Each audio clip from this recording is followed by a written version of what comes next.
jọ ògbòrè àlàmọ́ àkọlé ìrùkòrè ọdún jọ a máa bímọ lémọ ìrùkòrè ọdún jọ a máa lówó lọ́wọ́ ìrùkòrè ọdún jọ nílé ríya ìrùkòrè ọdún jọ nílé ìfẹ́ o ìrùkòrè ọdún jọ.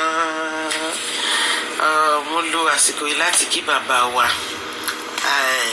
Adéyẹyè ẹni ìtàn Ògúnwùsì ẹ kú ọdún bàbá àṣeyíṣe mi èmi ní àgùn yà pẹ́ kù á o ẹ máa pẹ́pẹ́pẹ́pẹ́ bí èèyàn àgbà ọ̀rọ̀ o ẹ máa fọwọ́ gbáwò ẹ á fi igi jóbi o ẹ ní fojú sunkún ọmọ o ẹ á bímọ sí rẹpẹtẹ gbogbo ọmọ máa ṣe yẹn láàfin ní lágbára Ọlọ́run ẹ̀yà ọmọrin náà àní ṣàìsàn a máa rí dé báwo